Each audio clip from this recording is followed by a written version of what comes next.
फ़इन्नमा इस्मुहु, बस बेशक गुनाह होगा इसका, अलल्लज़ीना, यहाँ तब्दील कर दिया है, अलल्लज़ीना कह दिया, जो मन था वो अल्लज़ीना बन गया है। तो गुनाह होगा इसका किन पर?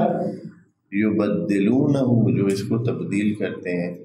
तो ये कहाँ से आ गया है? तो इसका मतलब है उस मारूफ में ये चीज़ शामिल थी, अल्लाह के मारूफ में ये चीज़ शामिल थी कि ये किसी एक बंदे को वसीयत नहीं सुनाई जाए, कुछ मोतबर और मुस्तहकम अफराद, बाकिरदार अफराद को बुलाया जाए, उनके सामने इस वसीयत को रखा जाए और उनको बता दिया जाए कि ये फिर उन्हीं के ज़िम्मे लगाया जाए।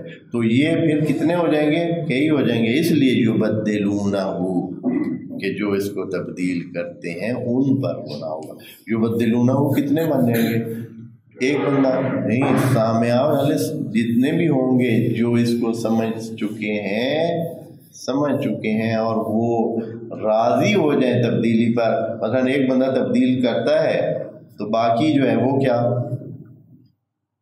अब यकीनन अगर तब्दीली पेश आ जाती है तो इसका मतलब है बाकी भी राज़ी हो गए हैं, इसलिए कि उनका काम था कि वो तब्दील करने ना देते, इसलिए तो उनको बुलाया था। इसके बावजूद कि उन्होंने वसीयत सुनी थी तो वो चाहिए था कि उस तब्दीली को रोकते और ये तब्दील न होने देते। तो गुनाह उन सब पर होगा जो क्या है, जिन्होंने सुनना था और समझा था। और अलबत्ता ये ज़रूरी है कि उनके बस में अगर हो, तो ये नहीं कि बेबसी की हालत में कोई गुनाहगार नहीं होता है, अगर उनके बस में हो। लेकिन खामोशी इख्तियार कर लें, जैसे अक्सर होता है, हाँ, आप सारे दोस्त भी बैठे हैं, बाज़ औक़ात आपको पता होता है कि ख़राबी किधर है, लेकिन खामोशी इख्तियार कर लेते हैं। पता भी होता है कि किसने वो किया है, लेकिन कोई नाम नहीं लेता है कि किसने ये ख़राबी की है, चुप हो जाते हैं। तो फिर क्या होता है, खुदा करीम फरमाता है तो यहाँ से तो बचत हो जाएगी, लेकिन मेरे यहाँ बचत नहीं होनी है। जिसने भी तब्दीली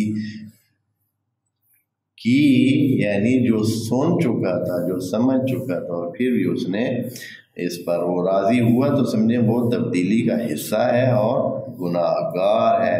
इन्नल्लाह समीउन अलीम, अल्लाह बेशक समी है और अलीम है, वो हर चीज़ को समझता है।